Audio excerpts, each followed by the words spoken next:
Hello hi welcome नमस्ते, मेरा नाम ऋतिक और आज हम फिर से बात करने वाले हैं एक और इंटरेस्टिंग कंसेप्ट के ऊपर। तो ये वीडियो सेमेस्टर 2 के उन बच्चों के लिए मोस्ट इंपॉर्टेंट होने वाली है जिनके पास सब्जेक्ट है principle of micro economics first. तो चलिए शुरू करते हैं आज की वीडियो को।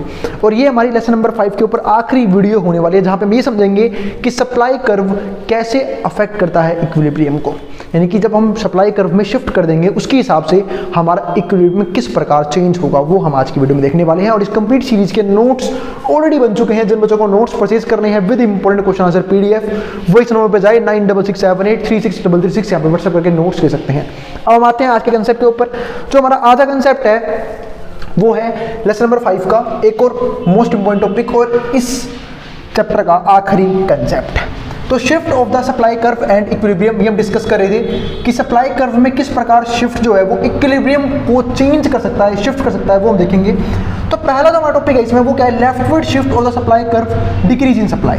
क्योंकि देखो शिफ्ट भी दो तरीके के होते हैं सप्लाई के अंदर, एक होता है लेफ्टवर्ड शिफ्ट यानी कि डिक्रीज इन सप्लाई, दूसरा होगा राइटवर्ड शिफ्ट जो क्या होगा हमारा इसका अगला टॉपिक, ठीक है, यानी कि इंक्रीज इन सप्लाई।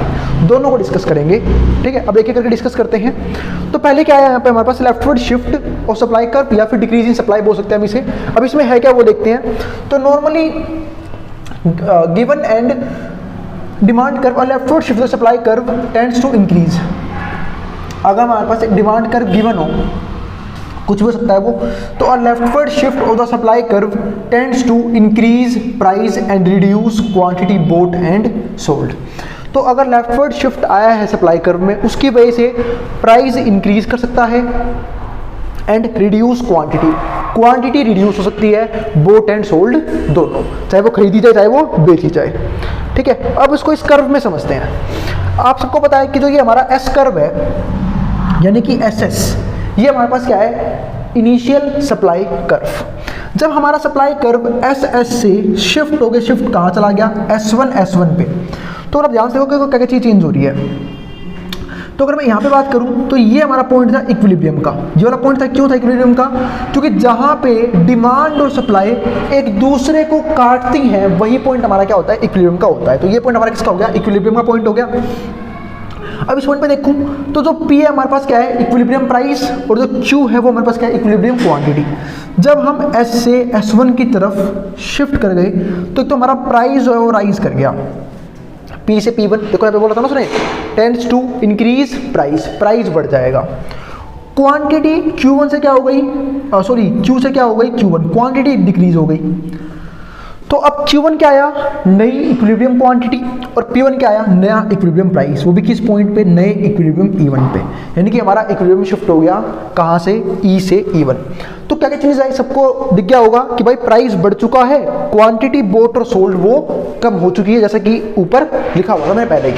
अब अगर आप यहाँ पे देखो तो leftward shift of supply curve from SS to SS1, price rises from P to P1। तो प्राइस राइज कर गया, P से लेके कहाँ पे पहुंच गया, P1 पे, और जो क्वांटिटी डिक्रीज हो गई वो हो गई Q से Q1 तक। अब वो चाहे वो क्वांटिटी डिमांडेड हो चाहे वो क्वांटिटी सप्लाइड हो, दोनों में ही चेंज आया है, Q से Q1 पे शिफ्ट हो चुकी है वो। तो ये हमारा इंपैक्ट था leftward shift in supply curve का। लेकिन ये तो सिर्फ एक सिंगल इंपैक्ट हो गया। अब हम समझेंगे इलास्टिसिटी के हिसाब से क्या इंपैक्ट पड़ा, जैसा हमने डिमांड के केस में भी समझा था, ठीक है। अब वो समझते हैं। जब मैं यहाँ पे बात करूंगा तो any given leftward shift of the supply curve higher the elasticity, अगर इलास्टिसिटी बढ़ती है ऑफ डिमांड की, वहां पे जाना, वहां पे सप्लाई की इलास्टिसिटी बढ़ रही थी, यहाँ पे डिमांड की बढ़ेगी। यानी कि जब हम शिफ्ट कर रहे थे डिमांड कर्व में तो हम सप्लाई की इलास्टिसिटी के हिसाब से काम कर रहे थे। अब शिफ्ट आ रहा है सप्लाई कर्व में तो हम डिमांड की इलास्टिसिटी के हिसाब से काम करेंगे। वहाँ पे हमने ES देखा था, यहाँ पे हम ED देखेंगे। तो higher the elasticity of demand, lower the increase in price. तो प्राइस में क्या फर्क पड़ा, कम पड़ा, and greater the reduction in the quantity. यानी कि प्राइस जो है वो कम से कम हुआ, क्वांटिटी में ज्यादा चेंज आ गया। तब तुम इसको बोलेंगे कि इलास्टिसिटी अगर ज्यादा होती है तो क्या फर्क पड़ता है, क्योंकि इलास्टिसिटी ज्यादा होने का मतलब क्या है कि क्वांटिटी में ज्यादा प्रभाव पड़ेगा, प्राइस में कम प्रभाव पड़ेगा। वही बात यहाँ पर लिखी भी हुई है, यही चीज हमने डिस्कस भी की थी जब हम इलास्टिसिटी ऑफ डिमांड या फिर सप्लाई डिस्कस कर रहे थे। तो यहाँ पे क्या हुआ, तो lower the increase in price and greater the reduction in the quantity.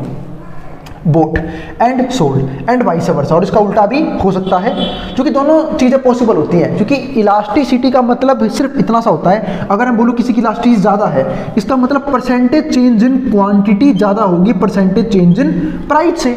तभी तो हम बोलते हैं कि जो इस केस में ईडी है वो ग्रेटर देन 1 है, ठीक है। और उम्मीद है आप लोगों ने ईडी का कंप्लीट कंसेप्ट पढ़ रखा है, इसलिए बोलता हूं कि प्रीवियस लेसन के टॉपिक जरूर पढ़ के आया करो, क्योंकि उसका आने वाले टॉपिक्स में यूज होता है, तभी हम उसको पहले पढ़ते हैं और बाद में अलग दूसरे टॉपिक्स को पढ़ते हैं।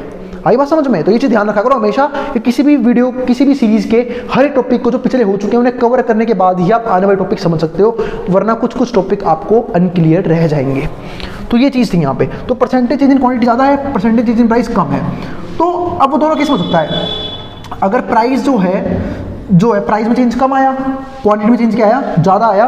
तो जैसे यहाँ पे क्या लिखा हुआ था, ये मैं एक बार दोबारा पढ़ देता हूँ। Increase in price and greater the reduction in the quantity. अगर प्राइस में थोड़ा इंक्रीज होता है तो greater the reduction in quantity bought and sold, तो ज़्यादा रिडक्शन होगा क्वांटिटी में। और इसका उल्टा भी हो सकता है, अगर प्राइस इंक्रीज करने की जगह डिक्रीज कर जाए तो यहाँ पे जो क्वांटिटी बोट और सोल्ड है वो बढ़ जाएगी, वो भी ग्रेटर रेट से बढ़ेगी। इसलिए मैंने यहाँ पे वर्ड यूज किया वाइस वर्सा।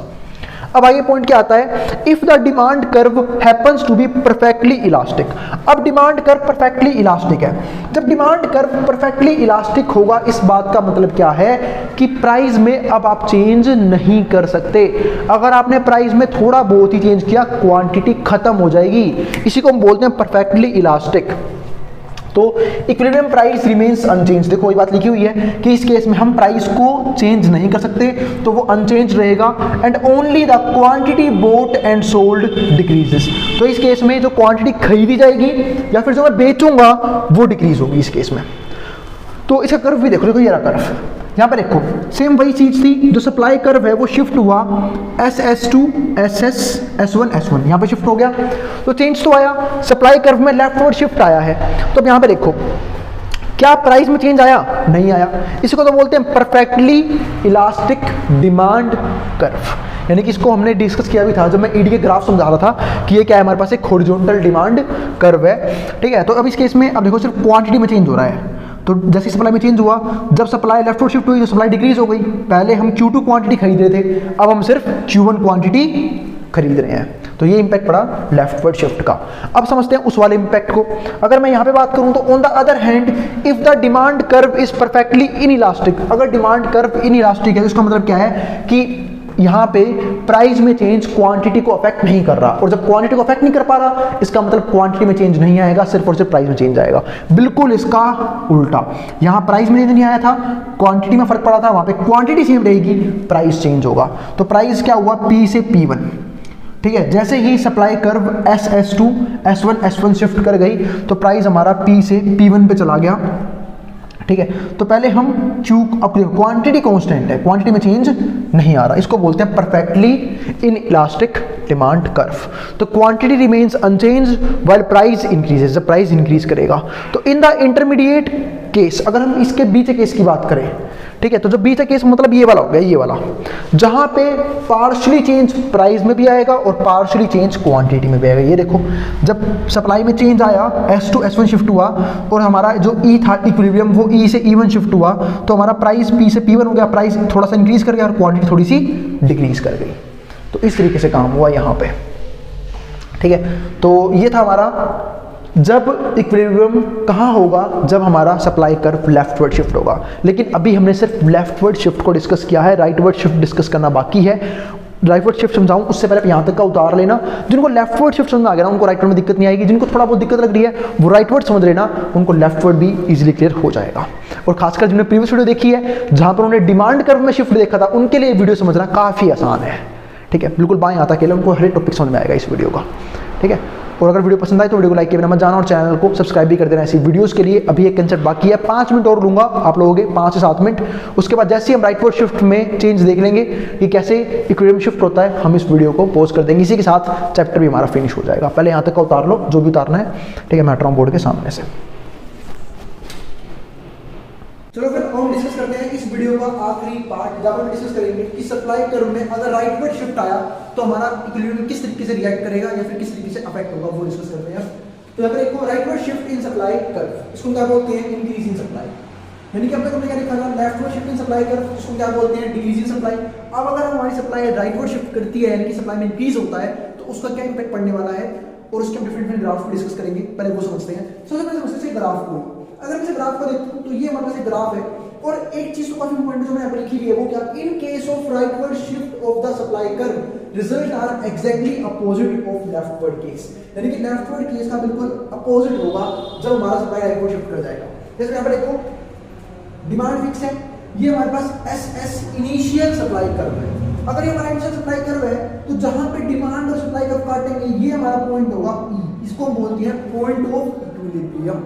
इक्विलिब्रियम केस जहां पे हमारा P है इक्विलिब्रियम प्राइस, Q है हमारे पास इक्विलिब्रियम क्वांटिटी। लेकिन अब सप्लाई कर्व SS2 शिफ्ट हो गई है S1 S1। अगर ये सप्लाई कर्व यहाँ पे शिफ्ट हुई है, उसके इंपैक्ट को समझते हैं। तो प्राइस क्या हो गया, कम हो गया। आपको याद होगा उस केस में जब लेफ्टवर्ड शिफ्ट हुआ, प्राइस इंक्रीज होगा। क्यों? क्योंकि उस केस में यहाँ से यहाँ जा रहे थे, तो प्राइस यूं गया था ऊपर। अब कहां कैसे आ गया, P से P1। लेकिन प्राइस में डिक्रीज आया है, उस केस में इंक्रीज आया था लेफ्टवर्ड शिफ्ट में। ध्यान रखना इस बात का। यहाँ पे क्वांटिटी इंक्रीज हुई है, वहां पे क्वांटिटी डिक्रीज हुई थी। क्वांटिटी यहाँ पे डिक्रीज क्यों हुई थी? क्योंकि उस केस में वहां से यहाँ गई थी, तो क्वांटिटी यूं घूमी थी। अब की बार इंक्रीज हुई है क्वांटिटी में। यानी कि अगर हम राइटवर्ड शिफ्ट करते हैं सप्लाई कर्व के अंदर, तो उसका इंपैक्ट क्या पड़ता है, प्राइस हमारा कम हो गया P2 P1, क्वांटिटी हमारी इंक्रीज हो गई Q से Q1, और हमारा इक्विलिब्रियम पहले E पॉइंट पे था, अब वो शिफ्ट होकर नीचे आ चुका है E1 पॉइंट पे। तो ये हमारा इस तरीके से काम हुआ है। तो काफी इजी था, उम्मीद है समझ में आ गया होगा। तो ये हमारा है rightward case, rightward shift in supply curve का केस, उसका इक्विलिब्रियम किस तरीके से चेंज होता है E से E1। और आप लोगों को याद होगा वहां पे ना जो हमारा इक्विलिब्रियम पॉइंट था वो भी लेफ्टवर्ड शिफ्ट हो गया था, यहाँ पे हमारा इक्विलिब्रियम पॉइंट राइटवर्ड शिफ्ट हो गया है। इस चीज पे ध्यान रखना, ठीक है। तो बिल्कुल अपोजिट केस, इसलिए मैं पहले लाइन में लिख ही दिया है स्टार्टिंग में ही कि जो भी राइटवर्ड शिफ्ट में जो भी कंसेप्ट होगा वो बिल्कुल उल्टा होगा लेफ्टवर्ड केस के।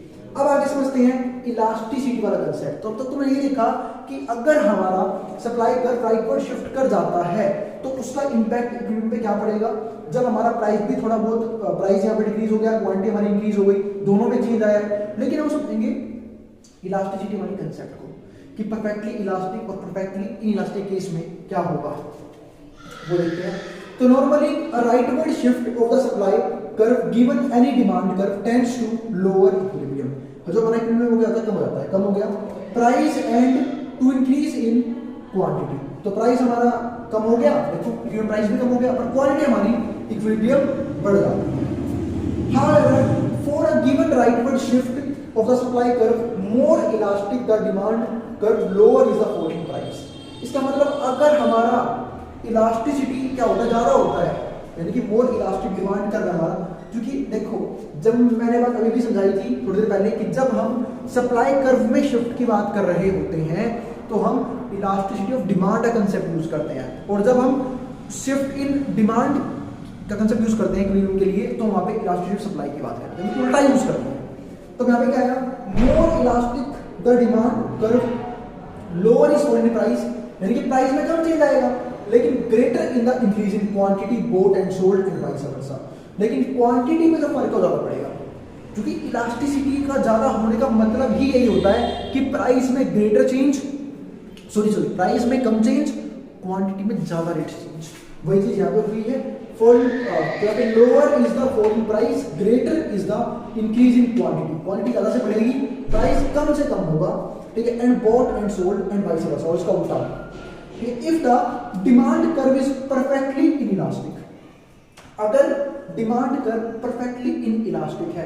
अब डिमांड कर्व परफेक्टली इनइलास्टिक का मतलब ये होता है कि प्राइस अब की बार क्वांटिटी को अफेक्ट नहीं कर पाएगा, यानी कि प्राइस में हम चेंज नहीं कर सकते, सिर्फ क्वांटिटी चेंज होगी। परफेक्टली क्या है, इनइलास्टिक है, ठीक है। परफेक्टली इनइलास्टिक का मतलब यही होता है कि भाई प्राइस जो है वो क्वांटिटी को नहीं ला पाएगा। तो यहाँ क्या लिखा हुआ है, the quantity bought and sold remains unchange.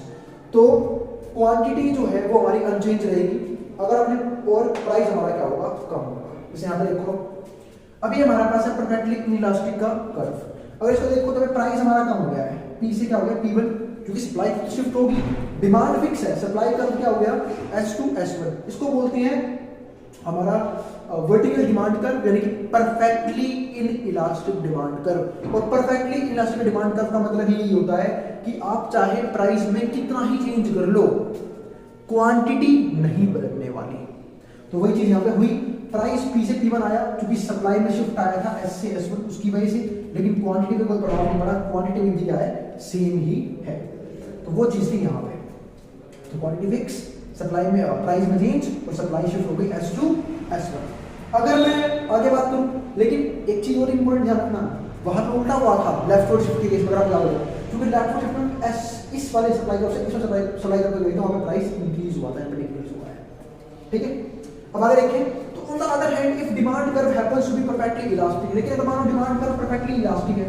अब डिमांड कर्व परफेक्टली इलास्टिक का मतलब ये है कि अगर आपने प्राइस में थोड़ा बहुत भी चेंज कर दिया ना, क्वांटिटी खत्म हो जाएगी। तो सिर्फ हम प्राइस में चेंज नहीं कर सकते। देखो यहाँ पे इसे बोलते हैं हॉरिजॉन्टल डिमांड कर्व, यानी कि परफेक्टली इलास्टिक डिमांड कर्व। अब की बार प्राइस को या फिर डिमांड कर्व को बिल्कुल फिक्स रखोगे, प्राइस फिक्स रहेगा, क्वांटिटी चेंज होगी सर। अब क्वांटिटी चेंज कैसे होगी, हम सप्लाई में गए S टू S1 तो क्वांटिटी हमारी इंक्रीज हो गई। तो अब के बाद क्वांटिटी इंक्रीज हुई, कहां से कहां पहुंच गई, Q से Q1 पहुंच गई। लेकिन एक चीज को ध्यान रखना, अगर मैं फिर से आपको बताऊं लेफ्टवर्ड शिफ्ट में, तो जब हम यहां से यहां गए थे तो जो हमारी क्वांटिटी थी वो यहां से यहां थी, उस केस में क्वांटिटी कम हुई थी। इसलिए एक चीज याद रखना, आपको सिर्फ एक चीज याद रखना है, या तो लेफ्टवर्ड शिफ्ट याद कर लो, उसका इक्विलिब्रियम में क्या फर्क पड़ा, या राइटवर्ड शिफ्ट याद कर लो, क्योंकि दूसरा आप उससे ही बना लोगे, बिल्कुल उल्टा काम होता है वहां पे। ठीक है, मैं इस ग्राफ को भी तुरंत चेंज कर सकता हूं, अगर इस ग्राफ को समझे एरो चेंज करने होंगे, सारे एरो ऊपर की तरफ कर दूंगा, लेफ्टवर्ड शिफ्ट का पता लग जाएगा। तो कुछ नहीं था, बस मैंने आपको समझाने में दोबारा सारे कंसेप्ट लिखा है ताकि आप लोगों को एग्जाम में लिखने में दिक्कत ना आए। वरना मैं समझा क्यों नहीं देता कि भाई एरो चेंज कर दिए, फिर आपको प्रॉब्लम आएगा कि भाई लेफ्ट शिफ्ट पे क्या इंपैक्ट पड़ा और राइट शिफ्ट पे क्या इंपैक्ट पड़ा। तो यहाँ पे ध्यान रखना, परफेक्ट इलास्टिक में प्राइस रिमेन्स अनचेंज, प्राइस हमारे क्या रह गए अनचेंज, प्राइस चेंज नहीं हुआ, व्हाइल क्वांटिटी इंक्रीज, पर क्वांटिटी हमारी क्या हो गई, Q से Q1 हो गई। और अगर मैं बात करूं परफेक्टली इलास्टिक और परफेक्टली इलास्टिक इसको छोड़ के, यानी कि इंटरमीडिएट केस में डायग्राम बनता है ये वाला, क्योंकि उस केस में प्राइस में भी बदलाव होता है, क्वांटिटी में भी चेंज आता है, दोनों में बदलाव होते हैं, तब जाके हमारा ये वाला क्या होता है, कर्व बनता है। इसको बोलते हैं इंटरमीडिएट केस। तो ये था हमारा सिंपल सा टॉपिक, जहां पे हमने सबसे पहले वीडियो में ये समझा कि इक्विलिब्रियम होता क्या है, वो डिस्कस किया पूरा का पूरा, उसमें कोई दिक्कत नहीं होगी। फिर हमने इक्विलिब्रियम में एक्सेस डिमांड एक्सेस सप्लाई वो डिस्कस कर लिए। फिर मैं राइटवर्ड शिफ्ट देखा डिमांड में, sorry leftward shift in demand and rightward shift in demand curve, उसका इक्विलिब्रियम में किस प्रकार फर्क पड़ेगा और किस प्रकार हमारा इक्विलिब्रियम शिफ्ट होगा। फिर इस वीडियो में ये समझा कि अगर हम सप्लाई कर्व में शिफ्ट करते हैं लेफ्टवर्ड या फिर राइटवर्ड, उसके हिसाब से हमारा इक्विलिब्रियम किस प्रकार से चेंज होगा वो सब डिस्कस कर लिया। उम्मीद है आपको हर टॉपिक बिल्कुल डीप में क्लियर हो गए होंगे। फिर भी कोई भी डाउट हो, कोई भी क्वेरी हो, कमेंट बॉक्स में कमेंट कर देना, मैं उस क्वेरी को सोल्व करने की पूरी कोशिश करूंगा। मिलेंगे अगली वीडियो में, ठीक है। और किसी कंसेप्ट के ऊपर वीडियो चाहिए उसके लिए कमेंट बॉक्स में कमेंट कर सकते हैं, ठीक है। जिसको जो उतारना उतार सकता है बताऊंगा उनके सामने से। और अगर वीडियो पसंद आए तो वीडियो को लाइक करना मत जाना और चैनल को सब्सक्राइब भी कर देना ऐसी वीडियोस के लिए, ठीक है। और उन बच्चों को शेयर भी कर देना जिनका एग्जाम होने वाला हो सेम सब्जेक्ट का। और नोट्स परचेज करने के लिए अभी संपर्क व्हाट्सएप कर सकते हैं 9667833636। अब जिसको जो उतारना उतार सकता है मैं बताऊंगा उनके सामने।